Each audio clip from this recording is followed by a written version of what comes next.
Whether you're picking and grinning or just grinning, grab a drink, pull up a seat. It's time for Roots Music Rambler. Turn it up.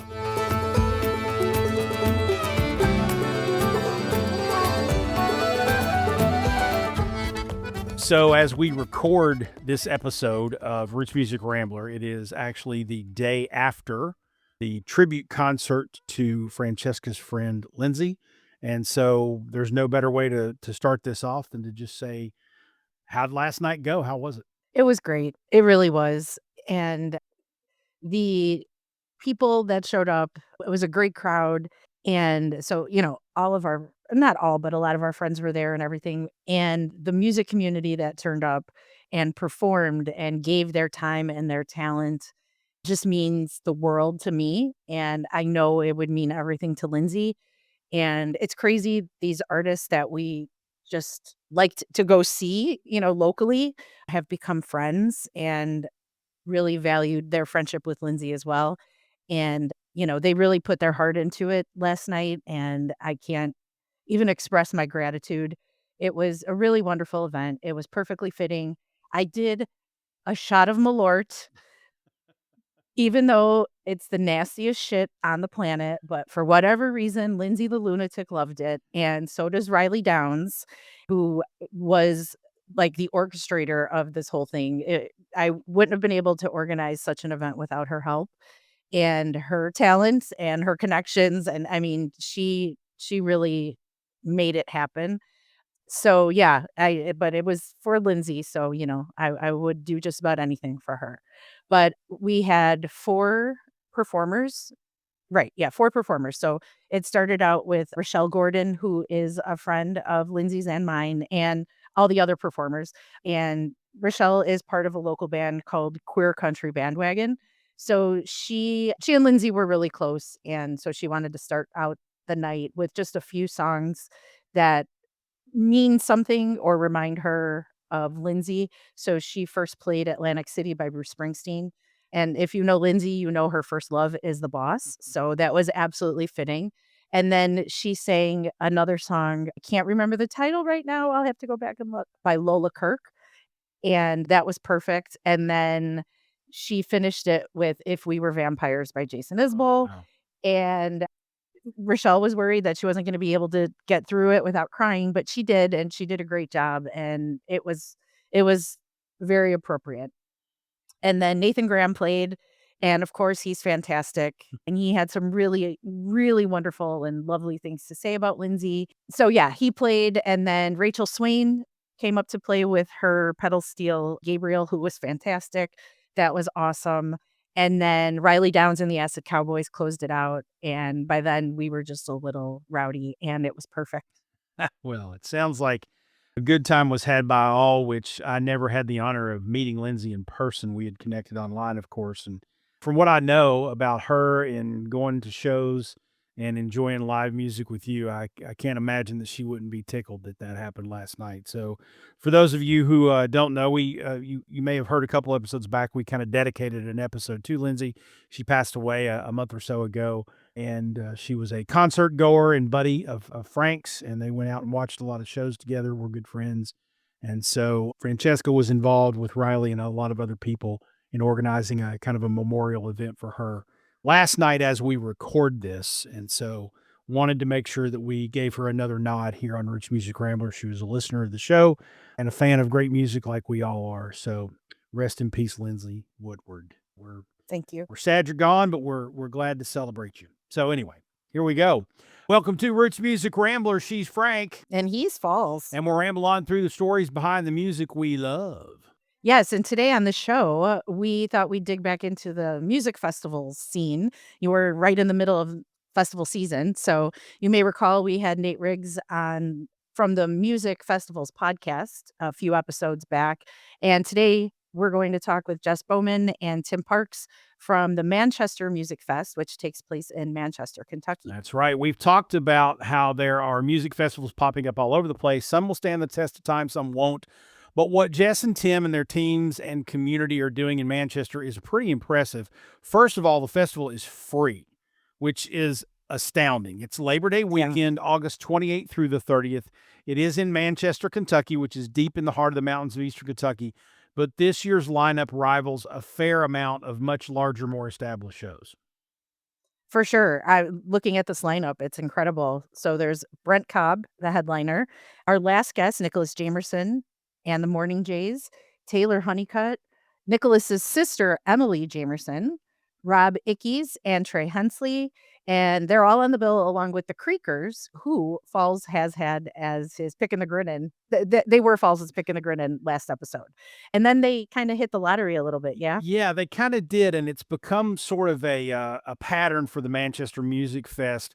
Bill Taylor is on the bill and actually has been for a while. He's really good friends with Jess and Tim.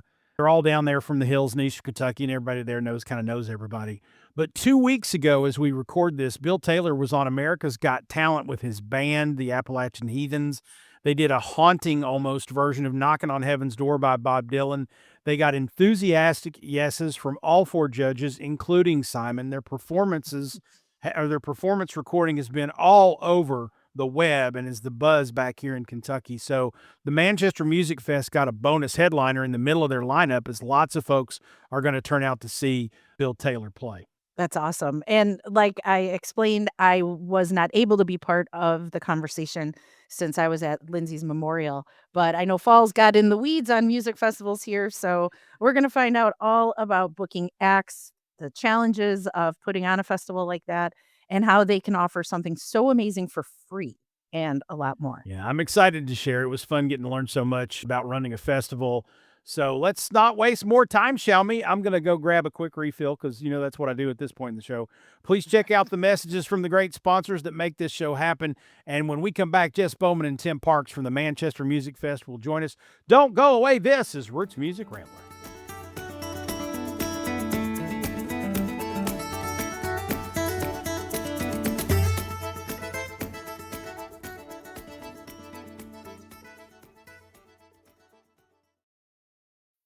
When you hear Lululemon, you probably think of Align yoga pants, weightlessly soft, like you're wearing next to nothing. That's why you see them in class, at the grocery store, and in the park. But did you know about skirts with built-in liner shorts so you can still jump for the frisbee? And tanks and bodysuits? With Align's iconic stretch, you won't want to take it off. And with endless style options, you don't have to. Shop in-store or online at lululemon.com.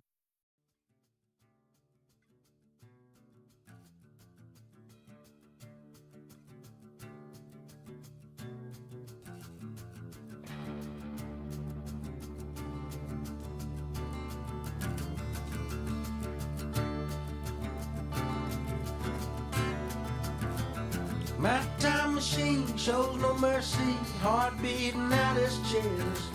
Sometimes good, sometimes dark, most times in my head. Your time machine looking at me, same worry in its eyes. Scared half to death, take your last breath, waiting on the hole in the sky. The trip it ain't that long, gotta sit to the sky, belly up and go on, take your medicine. A six-pack of the blues, get your head out the news, whatever you do, go on, take your medicine.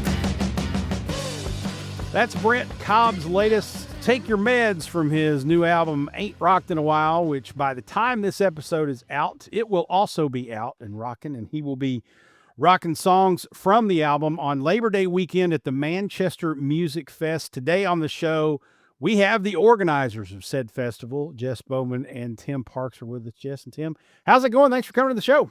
Going good. How are you? I'm great. I'm tickled pink to have y'all on the show, and I'm really excited for Labor Day weekend this year. I'm going to be doing something other than sitting around on my ass. I'm going to come down and watch some music, which is going to be fun.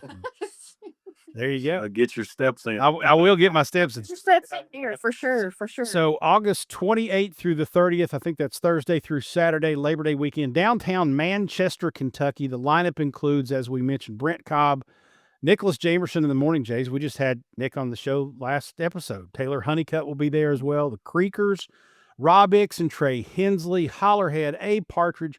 Oh, and just some dude named Bill Taylor. I'm pretty sure you guys were doing cartwheels last week, weren't you, when he appeared on America's Got Talent?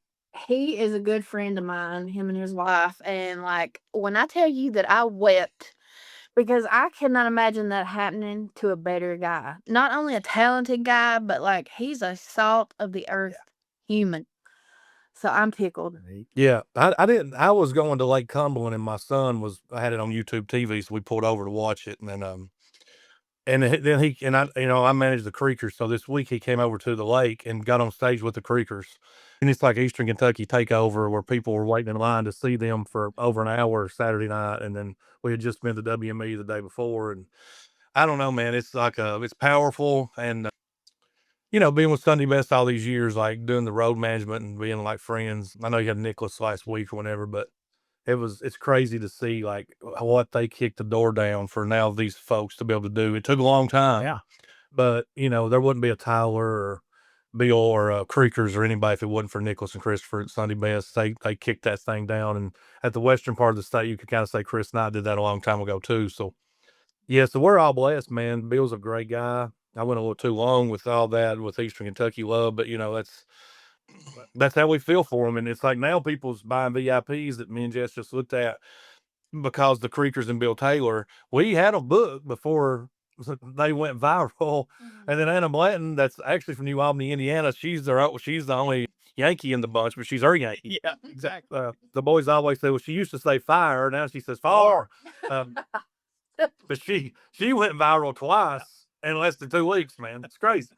So good for her. You don't have to make any apologies for being a champion of Eastern Kentucky or Kentuckians. Our audience is used to it because I'm from Pikeville, and I love bragging about our fellow Kentuckians left and right and highlight them on the show probably more than I should. Fortunately, Francesca, who unfortunately can't be with us tonight for the interview, she's from Chicago, so she balances it out. But we love our Kentucky artists here on Roots Music Rambler. You tapped into it a little bit, but explain a little bit more about what this does, what somebody blowing up like Bill on America's Got Talent a couple of months before an event like this. What does that do to the event? How have things changed in the last couple of weeks for you guys? You want to take it? I'm gonna let you have it. Well, it's happened to us a little bit before. Like 2018 was our first year. And then I'll go back to the start. This thing started with a group of friends that just was at maybe the Harvest Moon Fest in Somerset. So it wasn't even at Masters, which we've all been to numerous times. Shout out to Masters. It's coming up quick. But me and some friends were having some beers thinking, man, well, it would be cool if we could do this. We were watching Chris Knight there that night, actually. And we had a new tourism board before I was even tourism director, before there was even a board. There was the board there for a week. We were one of the first people that asked for any kind of funding to do something as this. And they kind of laughed at us. But then, they did laugh at us. But they did tell me, the next month I sent in a proposal, and they said you've got like a week to get this together. So like to try to book people. Yeah. And I had no earthly effing idea how to book anybody. Like I'm talking about even a regional person, right? Yeah. So, but our first big get was a group called Whiskey Myers, and Whiskey Myers, we got them as a headliner for $8,000. Wow. And so as this came out, I remember putting the flyer out. Jess is like the best graphic designer in the state, in my opinion. And so she made, I don't even know if she made she come in later because we had a terrible flyer at first that Mario. Oh yeah, it was horrible. It was before AI. It was horrendous. You couldn't even read it. Oh, wow. Yeah. No, I don't know if you've ever been to Pat's, but one night I was over there, and Tim and I actually went to grade school together. Like, I've known him longer than since we were shitting green. Yes. And I had seen the flyer, and I basically just looked at him, and I was like, "You need me." That night. Well, but she came to the tourism meeting. I did. For some other reason, because she had a business downtown, and I did. And then we all ended up at Pat's. It's kind of like the place to go have a beer after a meeting like that, talking to people that are not like us. So you kind of have to de-stress, go have a beer, talk about it. So then we added Jess. Like she was one of the first members. We just have out of that first 4 that started it. There's just 2 of us left. Mm-hmm. So Jess is one of the founding members. But long story short, by the time Whiskey Myers got here, they'd been on a show called Yellowstone. Yeah. And they were making like 30 and 40K a show, but here they were making 8K. Yeah. And they was already in the contract. So we went from having that flyer putting Whiskey Myers at the top where people's like, who the hell's this? We don't know them, to like being on Yellowstone and they're like, you're brilliant. Holy crap. Yeah. So I always tell people, like, I've been really lucky. And I give some credit if she's ever listened. There's a lady named Tammy Weaver. We was working for the section office at the State Highway Department. That was my former job before this. And she's like, Tim, you really ought to look at Whiskey Myers. And I knew him, and I'm like, hell, who in Clay County knows Whiskey Myers? And so it's kind of like the perfect storm. So that happened. Red Clay Strays opened up for Sunday Best Year 2 years ago. My Lord. $6,000. I just watched them at Renfro Valley's old barn in front of 40 people, and my board was like, there's nobody showing up and I was like, listen, trust me. Just trust. This is because the guy was like Elvis and Waylon Jennings. Yep. And it's like, you either be like, I tell people that hit me up, all 2,000 people a year that wants a show or wants help. I'm like, you either be the best at what you do or you be different. If you can be both, by God, you got shot. Yep. And this guy was both. So, that's kind of like we're seeing with the Creekers, with Bill, separate days. It's cool that we have them both, and it's cool that they're both Eastern Kentucky people instead of being from Texas or Alabama. It's like we got our local Eastern Kentucky people. They're our people. They're ours. They're like family to us. Yeah, like, it's going to be a homecoming, sort of. Surreal. Yeah. Yeah, that's awesome. Well, I mean, when serendipity happens like that, and you wind up, you call it luck. Some people would call it fate. The stars are aligning, and the universe is right for Manchester and for Manchester Music Fest, which is awesome. And I'm super excited. I would have come just to see Brent Cobb. You could have just had him in concert and you'd have had me sold. And now looking at the rest of the lineup, I'm like, holy crap, I'm going to see a bunch of people I haven't seen, a few people I've seen a couple times, and certainly a lot of Kentucky acts that I haven't been able to catch yet. So I'm super excited about coming. Now, Tim, you mentioned you didn't have a clue how to book people back then. I don't have a clue how to book people now. How do you book people? Yeah, well, it's fairly simple. My emails have gotten a lot more professional, but typically if you... Yeah. You sure about that? Well, I don't know. Do you write in a Clay County accent? That's what I want to know. I do my best, and my punctuation is terrible. But it's basically if Jason Falls is a national touring act, you have a website. On that website, there's always a contact, and on that contact is an email address from some booking agent. Typically, now if some of the real bigger ones there isn't, like at some of the other shows that has a bigger budget, Manchester Music Fest that I do, then you just find out you just go to like WME, you go to Wasserman, you go to where's Jacob Lapidus at? CAA. Yeah. So you go to all these things, and then you it's like alphabetical order, and you say, okay, is Brent Cobb with these people? And you just start going down the list, and then there's a link you can hit, and you can make a formal offer online, actually. That's cool. So it's not really that hard. That's good. So I noticed a lot of the lineup, and we've already touched on a lot of it. I think it includes artists that I would describe as being on the Americana and indie artist side of country music, and then also local and regional folks who bleed into bluegrass and folk music. Geographically, that makes a lot of sense to me, but I'm curious because I know Eastern Kentucky is somewhat cursed in the fact that the radio stations there mostly play the prescribed playlist from commercial country that Nashville forces down our throats these days. How do folks there find out about these acts, or are you guys the source? I mean, I think we have been the source for a lot of people widening their musical palette, so to speak. Yeah. But what's funny is we were just talking about Red Clay Strays, and we still get people now that approach us and they're like, hey, you guys should get Red Clay Strays. They're really awesome. And I'm like, Yeah. dude, Hello. we've already been there and done that. Like, people don't realize, so we still struggle with getting these names out there because they're not like who you hear when you turn the radio on. They're not what I like to call bro country or bubblegum country, whatever you typical thing. But I think that people have grown to trust us. Yeah. And so they just show up because they know that we're going to always try to book, the most talented individuals that their schedules work out with ours. It's kind of like this. This is pages of VIPs that me and Jess was looking at. And as the tourism director here in this town, sitting in the tourism office. We have another, but we actually took the place Clay County Days because it had went defunct. It was an old, thing back in the day. And so it's back up and going. It's going great, but like they had earned tipping this year and they had a big crowd, and like, but there's no, it's all local people. They have midget, they have, micro wrestling. They have micro wrestling. Gotcha. So they do a lot of cool things, but it's like it's more for community, which is what But as a tourism guy, my job is to put asses and spaces and heads in beds.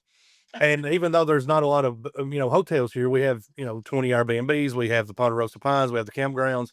We got a lot of options, and 80% of these VIPs that we went through today. I mean, as far as Iowa right now, we've had 4 different countries be here before.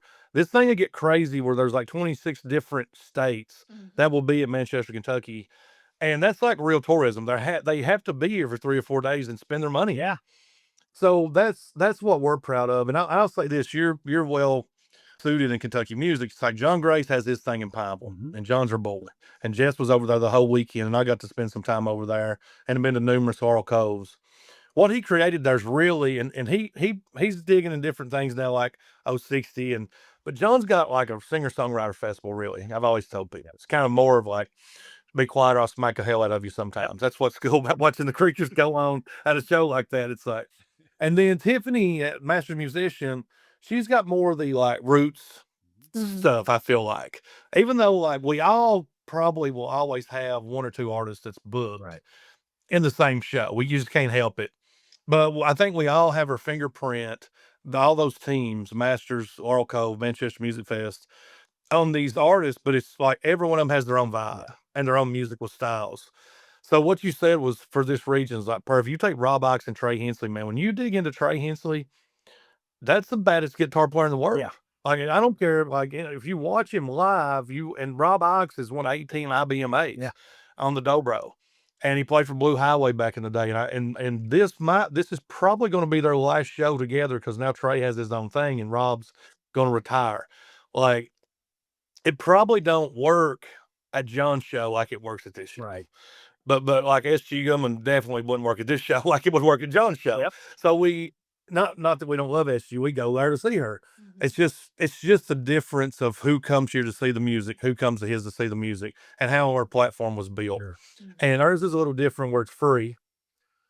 It's a free show. You can show up, VIPs do cost $80. But when we were going to Clay County Days back as a child and watching Kentucky Headhunters and Darrell World, the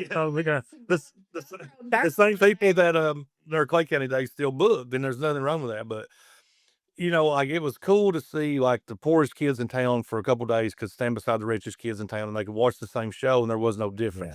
Yeah. And we understand in this dynamic in the place we live in rural Kentucky where there's drug problems and there's poverty problems, there's generational poverty, that a lot of these kids, man, and not even kids, a lot of the adults, we get to bring something that they get to see that they never get to experience unless it comes to this town. Because they're not driving to Knoxville to see these shows and paying $80. They're not going to Rupp and paying $200 to see a show. So it makes me and I'm sure her and her whole team proud that we can offer that. Yeah. So my next logical question is, how in the holy hell can y'all make this free? That's just, oh my goodness, I can't believe it's free. I'll let you take this. Well, I mean, so like their tourism board is the biggest sponsor. And they saw that this was the biggest thing happening in this town that we've had as far as tourism related since 1987 when people was at Rupp Arena and watching Richie play, right? So those days are kind of gone. Unfortunately, it's we're all hoping and dreaming we can get it back, and we got some good. I coached 3rd through 6th grade basketball, so we're doing our best. But yeah, I mean they saw that, and then like Jess is looking at like we got invoices sitting here too. We got a new distillery coming to town. They've been a great sponsor. Yes. Man, we have to do about $36,000 of sponsorship on our own, which is some festivals has to do more. I guess that's a lot but we got a lot of skin in the game. And then not only that, we have like some major sponsors that they're not even counting in that 32 and most of them not from here, which is wild, that loves the music, loves what we do. And they're like, how can we help? Yeah. And some of them will even say at times, don't put my name out there anywhere. Sure. And so we basically, it's sponsorship driven. That's just fantastic. So I want to touch a little bit more on not just the sponsors, but the other folks who in the community who get behind the event. But I also want to listen to some more music. So let's take another artist, take another listen to an artist or two that'll be at the Manchester Music Fest on Labor Day weekend. When we come back, we're going to get more into the community, the challenges, and the delights of hosting a big festival like this. But let's listen to some Taylor Hunnicut as we go to break. This is called Alabama Sound. Don't go away. This is Roots Music Rambler.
Now at Chipotle, our all-new Chipotle Honey Chicken brings Chipotle heat with a touch of sweet.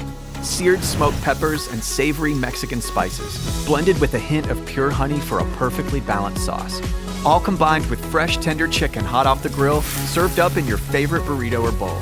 New Chipotle Honey Chicken takes heat and sweet to a whole new level. But it's only at Chipotle for a limited time. Order now in the app for pickup or delivery. Chipotle, for real. 1, 2, 1, 2, 3.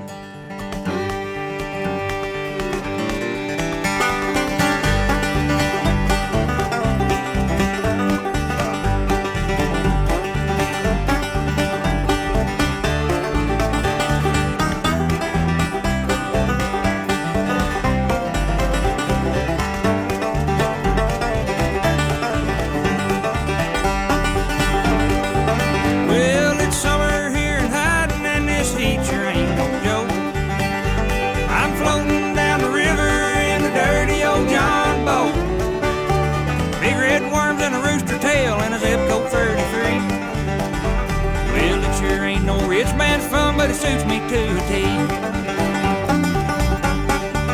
Well, there ain't many places like this anymore. Whitetail deer and big groundhogs grazing on the shore. Can't you hear that old coon hound barking in the trees?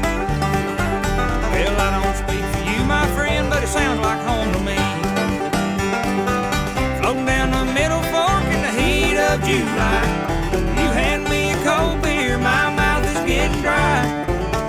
That old summer sun is beating down on my old straw hat. Can't dream up a better life for an old river rat. That there's the Creekers with River Rat. They are part of an amazing lineup at the upcoming Manchester Music Fest in Manchester, Kentucky. It's August 28th and 30th. That is through the 30th. That is Labor Day weekend. Jess Bowman, Tim Parks are the people behind that festival, and they're here with us on Roots Music Rambler. So we talked about the sponsors that help you make this free and whatnot. But I know from events that I've been involved with in the past, especially in a small town in eastern Kentucky, which is, I have some, common roots there too. I know it takes community of people to help pull this together, but I also know that when you guys first started out, you were doing some things in Clay County, Kentucky that hadn't been done, like things involving alcohol in public and things involving some signage that played on your name a little bit. Controversy the first couple of years getting this thing started, wasn't there? Just a Just a little bit. Well, Controversy always creates cash. Yes. I love that. Free publicity. I love that. Well, tell us a little bit about the challenges of getting this thing started in the early days. Well, when we first started out, we knew that there was another MMF that came before us who we love, and we went to them, and we kind of asked them to kind of take us under their wing, so to speak, because we didn't know what we were getting into. We truly did not. And they call their festival MMF. So we sort of adopted that we were going to be MMFers. Yeah, because some of their committee members didn't like people hashtagging MMF Right. based on that they had it so long, and we never really hashtagged it, but the people online was hashtagging it. Yeah. So thus you might see the problem that a lot of people saw there. Now, for the listeners out there, who aren't connecting the dots, keep in mind this is a small town in rural eastern Kentucky, which probably has more Baptist churches and Pentecostal churches than automobiles. So Who would ever holler, man? there you go. So that's what we're talking about. Yeah. MMFers not going to go over real well. Yeah, we never thought anything. Look, I don't know what Jess thought, but we thought it was a clever play on words, and we didn't think a lot about it. And we already had our pre-party over at Pat's Bar, and our shirts all set it, and people was buying pre-sale shirts that was on the line. But when that sign went up, you would have thought we'd have dropped a bomb in the middle of these feet. It's like, have you not seen? Like we were trying to burn the courthouse down or something. It was terrible. It's like the Salem witch I mean, trials or there something. was no ill intent Right. from our part, so we didn't really see it as that. Yeah, and then when we saw the attention, though, or I did, I remember the county judge at the time, which is a good friend of mine. He's not working anymore. He's like, Tim, we got to take that down. And I'm like, if you take it down, it's on your ass. You go take it down. You got a pocket knife, take it down. Because he would have got blistered, man. And then when it wasn't just WYMT, like when Fox News calls, and then everybody starts kind of making fun of people making fun of the sign. Yeah. Like Kentucky Sports Radio, and then like Lee and Haley was that. Like everybody was like, all right, guys, there's nothing wrong with this. This is actually brilliant. So we felt brilliant. I mean, it's still pissing people off. You got to think, we never had alcohol in the streets here. Yeah. But these same people will go to Dollywood and drink a gallon. The same pastor that hates me to this day I see him eating a ribeye once a week at the Texas Roadhouse. And and it's big as round. It's just stick around. But he don't care about doing that big ass baked potato, but he cares if you drink a beer in there. So to me, it's not logical. To a lot of these people, it don't make sense. To a lot of me, it don't make sense. But what we've done is we have kind of changed the culture. We did this festival together, and we said it forever. Hey, this ain't for everybody. Right. It's just like playing at University of Kentucky, right? It ain't for everybody. Some people. So if you don't want to be here, and this ain't your thing, the same way John would tell you at Laurel Cove or Tiff would tell you at Masters, don't come mess up everybody's good time, because this ain't for you. Don't come down here and stand and be miserable all day to look at us or look at a dude drink. This is about having fun. We have had less arrest. We've had one arrest, dude, since we've done this. Wow. And it's one of our buddies that we won't go there, but it was. Not a committee member. Oh, no. Not that. We were doing him We don't want to get anybody in more trouble, so let's skip that. Right. Yeah. But I mean, there was more trouble started over a small protest that happened Friday, and there were people on both sides of this political world protesting right here where we sat, and people go to jail than they've been in 7 years at Manchester Music Fest. Yeah. Yep. Like, we're not out here to create chaos and trouble. You don't fly in from Des Moines, Iowa to take your ass to jail in Manchester, Kentucky. Right. That ain't what you're setting out to do. You're setting out to have a good time, have a couple beers, have some good food, enjoy fellowship with your music community. And I think, speaking of community, we both love community. Yeah. Jess does markets. She does a lot of volunteer work on her own. We all got into this by being volunteers. Like, we just don't want to be stuck in the early 1800s anymore. Yeah. Right. So we have tried at our best, and not just for a community, to help people's economic impact. we do over $3 million every year at this festival on economic impact for our town. That's crazy. And then, like, the numbers don't lie. The paperwork here don't lie. We see it. It's just still hard for some people to fathom that. And that's okay.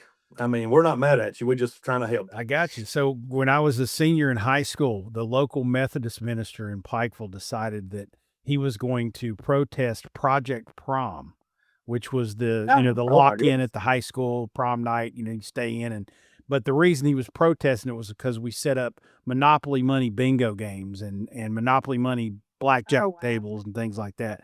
So he decided to do that, which we made endless fun of that guy. He wasn't in town very long.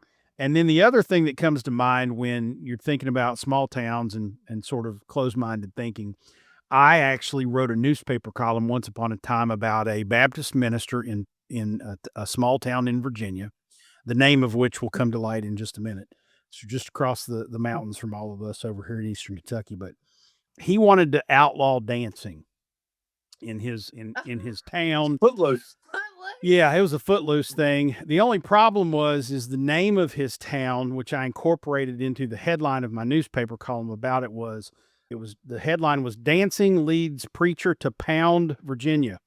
And so the double entendre there, I slipped that one by the newspaper editors. They didn't know what I was saying because they thought I was talking about the town, but there you go. That was fun times. Well, I'll say this, Jason, at their former tourism board, that was my bosses, and some of the administration still there, a couple people, and our tourism lawyer, which we still have. They had to take an onslaught too. Yeah. Our former mayor and our current mayor, and they've had to take some onslaughts, and they've stuck to their guns, and they've allowed us to continue to do what we do. I mean, we used to use some more stuff at the county on. They've kind of cut that loose, and that's fine. Like, we're not mad at them. We work with them. It's just to each their own. But like, this is something worth fighting for. Yeah. It's something worth that economic impact. You lose this, then what do you do? And then don't complain about it if you lose it. I get a group of people, like, just a volunteer. Like, I actually get paid now through the tourism office. Her and 10 other people, they don't get paid $1 to do what they do. So like, every time we have a little argument or even jest or somebody's mad, they're like, we got to do something with so-and-so. I'm like, yeah, we can't fire volunteers. That's like, what do you want me to do? That's a great point. So touch on a little bit more of the other community that gets involved. Because I know doing something like this takes cooperation from law enforcement, local media, business leaders have to get involved, the people who work for the city and the county. Talk a little bit more about the community that gets behind this thing. Well, our community loves this festival. They look forward to it every year, and we have great local artists that come and set up. We have great food truck vendors. We have just like a huge, massive support system. So I definitely want to put that out there, that like we have more support than we do detractors. What would you say? Yeah. Yes. But I mean, it what's the saying? It takes a village. Yep. We have our volunteers and we have law enforcement and there are many people that are in the official positions that support us and that back us up. We have a ton of businesses, local mom and pop businesses that support us with sponsorship. And to be real, Jason, like that was our hardest years, was the first couple of years. Sure. Mm-hmm. And I think now people see, like, hey, I don't know what they thought would happen. I mean, we'd had people tell us they'd be out on the street getting pregnant. I'm like, I don't think, I don't think they understood. And so now that they've seen this thing for a few years and they see there's no harm and nobody's trying to steal your children, and it's like, it's okay. So like, Jess is right. It's cool, man. Our community rallies behind it. They're excited. And if you look at like our organic reach through our Facebook and our stuff, like our local people are pushing this out there a lot. Yeah. And we couldn't do it without our local people. And man, there's like, this is one of those towns, kind of like any town, like Pineville, Harlan, Prestonsburg, Leslie County, you name it, that if we're down here and we're struggling, somebody local will jump in and just help. Yep. They'll be like, what do y'all need? Yeah. And they don't want a t-shirt. They don't want anything for it. They're just here to help. Oh, yeah. So we've got one of those communities, and you can't have a successful small town community without really good-hearted small-town people. And we got them, buddy. We got a lot of them, and we're grateful for them. Well, this thing has grown, and I would expect with this year's lineup and, of course, Bill Taylor blowing up recently, this event is only going to continue to exceed expectations. So what does the future look like? Are you planning more than a year out? Are you expecting to outgrow downtown at some point? Well, those are things we have to touch on every year. Yeah. We basically start planning for the next one the day after we end this one. Like we're just constantly just hitting the ground running. So Yeah. I mean, it's like, I was talking to John the other day. He's already like talking headliners for Laurel Cove, and it just gets to be a lot, and I have a lot on my plate, and I'm blessed and thankful for it. But, and I've told her board somewhere down the road, I don't know how many years I want to do festivals anymore. At one time I was doing 17. Now I've got about 8, and, I want to continue to drop them. But this one's like personal to me. Yeah. And like, I just got to make sure that board can still do it, and I could still be like an advisor, but they could roll it on. And then, who knows, but maybe I'm here 10 more years. I don't want to leave anybody hanging. Sure. But it's hard, man. It's like after every year we look at each other and we're exhausted, and then you don't want to talk to each other for about a week. You don't even want to see anybody. Exactly. Disappear. It's like a band getting off tour. It's like, do not call me for 60 days or I'll kill you. yeah, I don't want to see you for but it's also a beautiful thing that you like the camaraderie. Me and Jess she's squalled at me and I've squalled at her, but what that is that's family, and we've created that through our commission and our committee. And even if somebody has to leave for a certain reason, we've always found the right one to replace them, and that just fit right in. And it really does become that special family tight knit group, because it's sometimes you feel like it's us against the world a lot of times, and that's a special thing to have. So tell people what they need to know about, first of all, getting to Manchester, because not everybody knows how. I do, but there's people who listen to this show that don't know where Manchester is. Tell people how they can get there and what they can do to make it a memorable weekend. What's that saying? Like, you can't get there from here. you have to start somewhere else. I mean, we're right off the Hal Rogers Parkway, right before you get to Hazard. We're not in a terrible, terrible location, but we're off the beaten path just a little bit, like from I-75. But we always like to put a lot of info out there, because we have also been the victim of Google Maps gets confused about where to find Manchester too sometimes. So yeah, we try to like keep up with our social media and be really active with answering messages and things like that, so that everyone can find us and come and have a hootenanny hoedown, like I like to call it. I love it. I love it. On Labor Day weekend. But yeah. Take I-75 south or north, depending on where you are. Get to Yes. London, go east, Exit 42. and you'll hear it. Just 38. keep on Or coming. 38. So, Yeah. Yes. And if you're coming from Pikeville, you actually go, what would you be going through Pikeville? well, if you're coming from Pikeville, you know how to get there. No, there you go. So you don't have to worry about it. Yeah. Pretty much. Yeah. And you just take that Manchester exit, man, on the only. There you go. I mean, listen, I don't know how long it's been since you've been to town. So like this town has drastically changed It has. Yeah. since the first festival. We have this new distillery going in. It's going to be their first tasting ever. We're on what's called Bridge Street. That'll be transformed, changed into Jockey Street. They're doing work down here every day. There's been some buildings tore down, some buildings revitalized. There'll be some work going on while you guys are here this year. Mm-hmm. And that's what I'm talking about, changing that culture. Like, Yeah. man, that distillery coming here now is kind of like the economic impact. People see it and they see the unique visitors. Man, when we started this thing, just having a beer on the street was bad. Mm-hmm. Like, so it's changed based on, and I'm going to be selfish and probably braggadocious. I think we're the people who changed the whole dynamic and whole culture of this is okay to do this. You know right from wrong. You're an adult.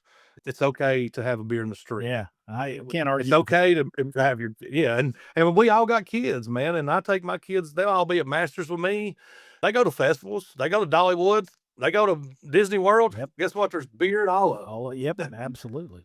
Absolutely. Well, thank you both for doing this and putting on a hell of a show. I can't wait to come. I've not been, and I'm ashamed I've not been till now. I should have been there before this year, but I'm going to be there this year, by God. I'm going to watch all them folks. That counts. That's what I might even interview a few of them. You never know, but we're going to have fun down there. Labor Day weekend, Manchester, Kentucky at the Manchester Music Fest. It's manchestermusicfest.com. We'll, of course, link to that in our show notes and all that good stuff so you can get all that information. It's free. How can you resist? Just get in the car and go. It'll be fantastic. And Tim will put you up at his house if you don't have a hotel room. I've put a bunch of people out. I'm sure you have. Well, Thank you both, Jess and Jess Bowman and Tim Parks, for filling us in. We really appreciate you being here today.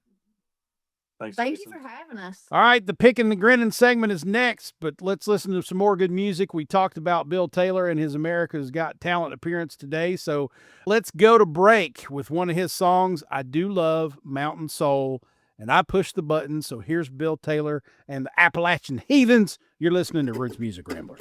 1, 2, 1, 2, 3.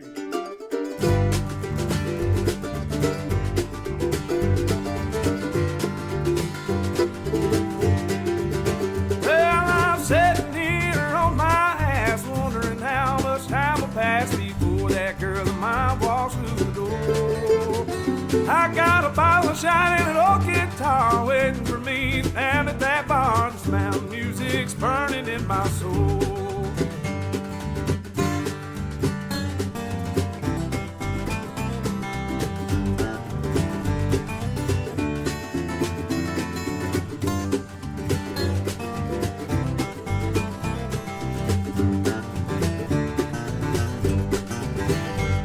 Well, way back when I was a little bit in my pappy and them would be picking and a grinning, drinking their beer and having a good old time.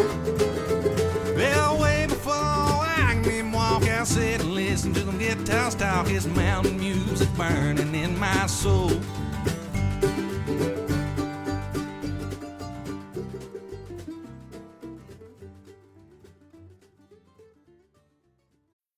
This episode is brought to you by Dogfish Head Craft Brewery. The Grateful Dead and Dogfish Head have gotten the band back together with the release of Grateful Dead Juicy Pale Ale, a light-bodied pale ale brewed with sustainable Kernza grains, granola, and heaps of good karma for a refreshing brew that's music to your taste buds. Available nationwide. Visit dogfish.com to find Grateful Dead Juicy Pale Ale in your neck of the woods. Dogfish Head Craft Brewery is located in Milton, Delaware. Please drink responsibly.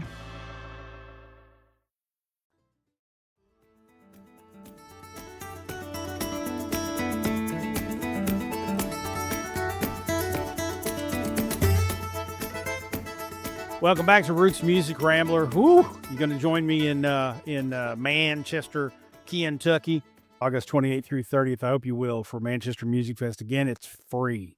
So if you're coming from the north, if you're coming from the south, I-75, get to that, come to Kentucky, and then you get off at, I think it's exit 42 or 38. One of those two is London, Kentucky is where you're going to get off, and you're going to go east. And just ask people where to go. They'll point you in the right direction. People there are really nice, and they'll get you to the Manchester Music Fest. I'll be there running around, maybe interviewing people and making a fool out of myself too. So, I mean, they got a new whiskey distillery down there, and they're going to do tasting. So who knows? I might be shitty drunk and lose my pants. It's going to be fun. Lose your pants. Okay, wow, that's enough to make me want to make the drive down. But no, for real though, like, I'm going to look at the calendar. Yeah. I might have to make the trip down. I mean, I would, I've driven to Nashville to see Brent Cobb. So, driving not as far for me to see him and Nicholas Jamerson and Emily Jamerson and Bill Taylor and the Creekers. And I mean, I told those guys after we got done talking, I said, there's probably 6 acts just from Kentucky on the bill that I've been dying to get out and see live. And so I'm gonna check a lot of boxes off by going down to that thing. I'm really excited, and I can't imagine why I had Labor Day weekend open. But Bourbon and Beyond is the next weekend, so I had it open, and I'm like, well, hell yeah, why wouldn't I go? So I'm gonna go. Yeah, it's gonna be fun. Excellent. All right, it's time for our Pick of the Grinning segment. This is the section of the show where Frank and I pick the artists, the songs, the albums that are making us grin, share a little recommendation with you on somebody maybe new you can discover or somebody you already know but haven't listened to in a while. And so we're picking the grinning. And Frank, it's your turn. I'm throwing you under the bus. You're going first. Who's your picking the grinning this week? Oh boy. Okay. So I mentioned this artist earlier in the intro when I was talking about Lindsay and the memorial and Rochelle covering her song. So my pick in the grinning this week is Lola Kirk. And the song that Rochelle covered last night is called Too Damn Sexy. And it really is an excellent song. And it's kind of fun and funny. So I highly recommend giving it a listen. And Lindsay loved Lola Kirk. Lindsay was always like, I heard about most music from her. She always found people and artists that I'd never heard of, and then I became a fan, right? So last time I actually hung out with Lindsay, we were listening to Lola Kirk, and then Lindsay went to Lola Kirk's show. She played in Chicago maybe like a week and a half later or something. So I'm glad that she got to see her again. But I do enjoy her music, and I have made a conscious effort to listen to more of it. And then when Rochelle covered her song last night, I'm like, this is a sign. This is a sign. There you go. Lola Kirk is going to be my pick in the grinning. So she's got a number of albums out. She was born in London, England, not London, Kentucky. And so she's split time between London and New York City. She's also an actress. She's been in a couple of series. She's been on Law and Order, but so she's obviously very talented. And I'm going to have to dive deeper into her discography and hopefully catch her live one of these days. Well, hopefully we all will. I think that's a very appropriate recommendation for this episode, and another sort of lasting memory of Lindsay that we can hold on to when we hear and think of Lola Kirk. So good stuff. So I'm gonna go out on a crazy limb here. I got into digging into Colorado bands recently. I was listening to Nathaniel Rateliff and the Night Sweats, who I love, and I was like, well, you got a good that. I don't know if there's a Colorado sound, but I'm gonna go check out some other Colorado bands and see what I find. And I found a band whose name, first of all, attracted me because I like goofy shit, and I'm not saying they're goofy, but the name is kind of goofy. The Gasoline Lollipops. Any band that's got the balls to name themselves the Gasoline Lollipops, I'm going to listen to, and I did, and I've really enjoyed digging into their songs on Spotify. Spotify describes them as they stitch scraps of American roots music to patches of their own tattered hearts to form an all-new tapestry of bleeding rock and roll. So it's Americana, it's folk, there's a little country twang in there. There's a little bit of rock and roll and soul and R&B. And so I've gone through probably about 10 or 12 songs a couple of times, and I'm really digging these folks. They don't have a whole lot of followers on Spotify, so I'm hoping we can help open the floodgates for these guys and gals and get them on the show. I'd love to have Gasoline Lollipops on here just to say we interviewed Gasoline Lollipops. So I love the fact that there's another quote in there that I love. The Denver Post says, Gasoline Lollipops are like the Coen brothers and Nick Cave holed up in Nashville after a near-death experience. Oh, boy. If that's how a journalist describes your band, I'm down. Let's do it. And maybe That's something. And maybe drop acid before we listen. So, Gasoline Lollipops. That's my picking the grinning this week. So we got Lola Kirk and we got Gasoline Lollipops for you. So go out and listen. We'll put links to all these folks in our show notes. There'll be links to the Manchester Music Fest and all kinds of stuff out there for you to partake of. Go to rootsmusicrambler.com. And oh, by the way, here's a little secret code. If you want the short URL to get to any of our episodes, it's rootsmusic.link/ and then the name of the guest. So this particular episode will be a weird exception. It's going to be rootsmusic.link/ Manchester Music Fest, right? Because that's our main topic. If we have one guest, like the Nicholas Jamerson episode was / Nicholas Jamerson. So if you're ever wondering, you want to get to, I remember when Nathan Graham was interviewed on Roots Music Rambler, just rootsmusic.link/ Nathan Graham. And there you go. That's our little short URL thing. We give those short URLs to the artists so that they can make it easier for their fans and folks to get to the show. But you can use them too. Anybody can use them. Perfect. We don't have any fucking rules around here. By God. Roots Music Rambler is a production of Falls and Partners, copyright 2025. Our theme music is Sheepskin and Beeswax by Gentacorum. Join us online at rootsmusicrambler.com and make sure you mash that subscribe or follow button so you remember to join us for the next Hoedown and Throwdown. She's Frank. And he's Falls. Whatever you do, kids, ramble